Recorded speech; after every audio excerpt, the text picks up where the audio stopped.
Disney princess at nagpapaayos nga ako ngayon. Pero huwag kayong mag-alala, hindi pa naman start na sagalahan. Malapit na naman kasi ang May, panigurado, kabi-kabilang bayan niya na naman ako makikita sa lansangan. Pero ngayong gabi nga, naimbitahan nga ako bilang maging judge sa isang pageant, loko ah.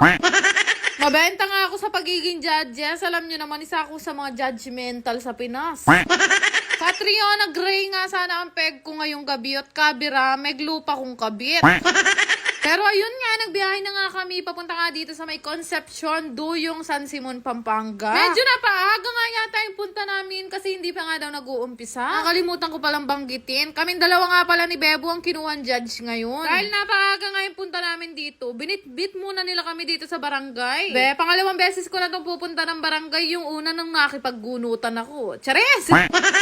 Actually, hindi naman kami naghintay na super tagal dito. Siguro mga inabot lang ng 1 hour and 2 months. Charis! Yes na kasi ngayong araw dito at talaga naman napakaraming tao. At kung tatanungin nyo nga kung bakit ako nakagown ngayong gabi, ako kasi ang magsasali ng corona.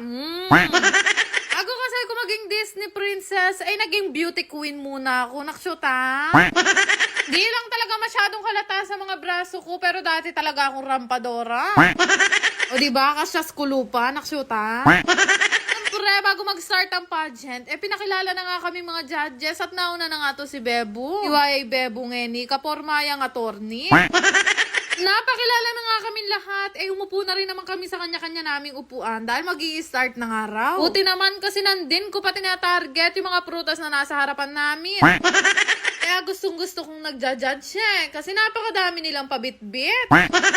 Actually, mag-i-start na nga ng mga time na to at para makapag-focus ako ng masalese, kinain ko na nga itong mga lansones na binigay sa amin. Mula na nga rin silang lumabas ng may kanya-kanyang kasuotan at napakahuhusay ng mga talent. Pero para sa akin, ang best in talent ko yung nagbigay ng itlog na pula. Chares! At ayun na nga, maya-maya tinawag nga bigla yung pangalan ko dahil pararampahin nga daw ako. Diyos ko, pinenenge ko buri. Pero syempre, pinalaki ko ni Angeline mapagmahal ng palaban, kaya ilalaban ko yan.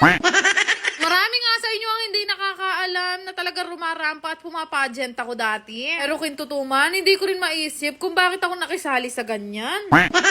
Abay dati naman kahit hindi ako kagandahan, English speaking naman ako. At talaga naman nababaliw ang mga judges kapag ka nagsalita na ako ng British accent. Pero way back 2019, hindi pa kasi ganyang kalaki ang mga braso ko, nakshoot ha?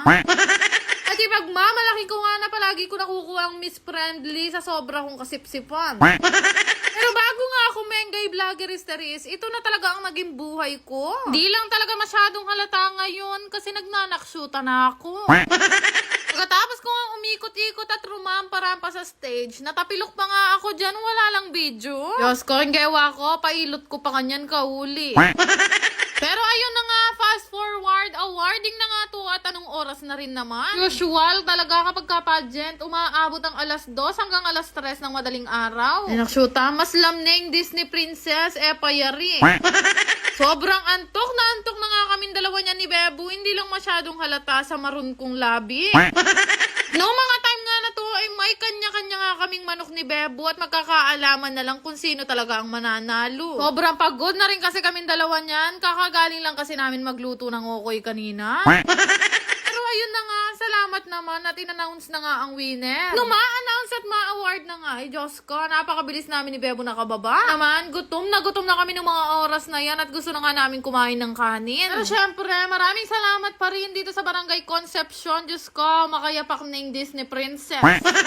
Ilan nga sa kanila, inintay pa talaga matapos yung event para nga makapagpa-picture lang sa amin. Pero ayun nga, nagpaalam na rin kami sa kanilang lahat kasi pagod na rin talaga ako. Sakay na nga sana ako ng sasakyan niya nung meron nga ako naalala. Paano kasi nila kuha ng mga ibang judges yung itlog na pula na pinagbibigay ng candidate number 1 kanina? Ay ba, pangulam na rin namin tumamaya pag uwi kaya binitbit ko na rin.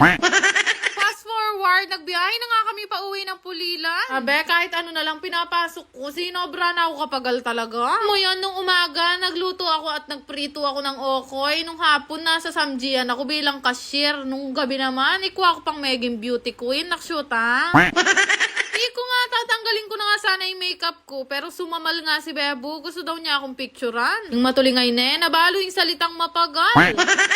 Kaya Yari nga noon, tinanggal ko na yung makeup ko at nagaya na nga ako sa kanilang kumain. Sabi ko sa inyo, magagamit ko yung ebong maluto kanina eh. Ay, buti na lang talaga, inuwi ko yung itlog ng ibang judges nung alayang ulaman ni Bebo.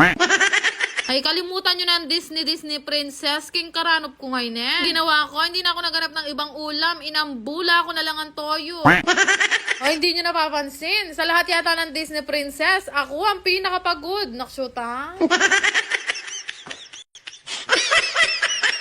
Yan lang naman. Salamat!